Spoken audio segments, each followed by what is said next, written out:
The letter slipped from Amma's grasp, carried away by the cruel wind.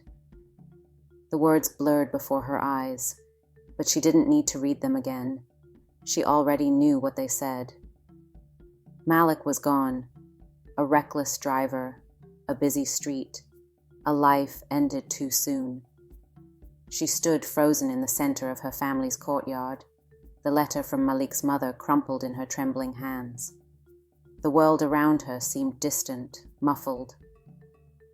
The village moved on, children's laughter ringing in the distance, the scent of drying cocoa in the air. But Amma's world had come to a halt. He never got to read it.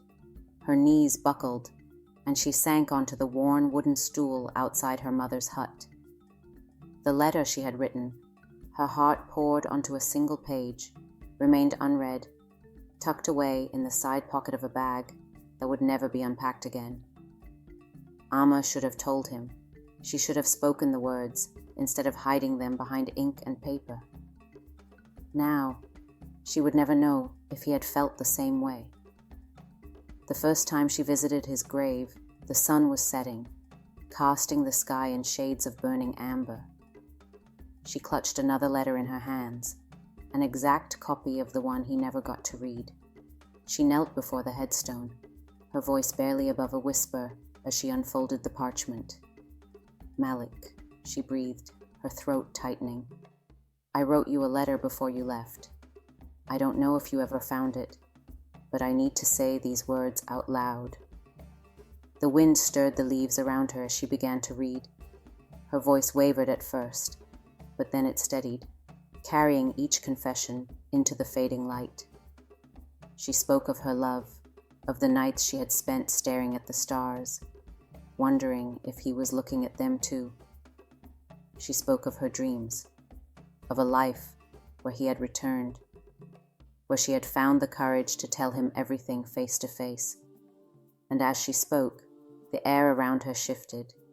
A soft breeze brushed against her skin, gentle and familiar, as if unseen fingers had wiped away her tears. The silence wasn't empty.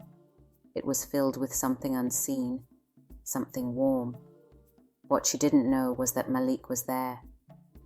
His spirit lingered, just beyond the veil of the living, listening to every word. He stood beside her, unseen but present, his own heart aching with regret, with love, with all the things left unsaid. Days turned into weeks, weeks into months. Before the letter arrived, before the grief settled into her bones, before her world unraveled, there had been hope. The morning Malik left for the city, the sky blazed with hues of gold and crimson, as if the universe itself was marking the moment. But for Amma, the beauty of the dawn felt hollow, drowned by the weight of unsaid words. She had always known this day would come, yet nothing had prepared her for the ache that settled in her chest, like an unbearable secret. She stood by the dirt path that led out of the village, her fingers gripping a folded piece of parchment. Her heart poured onto a single page. The words inside were raw, filled with years of hidden glances, stolen moments, and love that had never dared to speak its name. Malik had been her best friend since childhood. He was the boy who had chased fireflies with her in the fields, the one who had bandaged her scraped knee when she fell from a mango tree, the boy who had made her laugh so hard she forgot why she was sad. They had been inseparable, two halves of the same whole. But somewhere along the way, things had changed. The way she looked at him, the way his smile made her heart race, the way his voice felt like home. It had all shifted into something deeper. She had spent countless nights staring at the stars, whispering his name to the wind, wondering if he could ever love her the same way she loved him. And now, he was leaving. She had tried to be brave, helping him pack his few belongings, teasing him about the city, pretending that this was just another moment in their long friendship. But beneath her laughter, fear gnawed at her. What if he never came back? What if he forgot the way they used to talk for hours beneath the old baobab tree, sharing dreams and secrets? What if he found someone else? So she wrote him a letter. She poured everything onto the page, the way she had loved him for as long as she could remember, the way her heart ached at the thought of him leaving, the way she wished she had the courage to say it to his face. It was a letter filled with love, with hope, with longing. And as he embraced her one last time, she slipped the letter into the side pocket of his bag, her fingers lingering on the worn leather. "Take care, Amma," he said softly, pressing his forehead against hers in the way only childhood friends could without hesitation.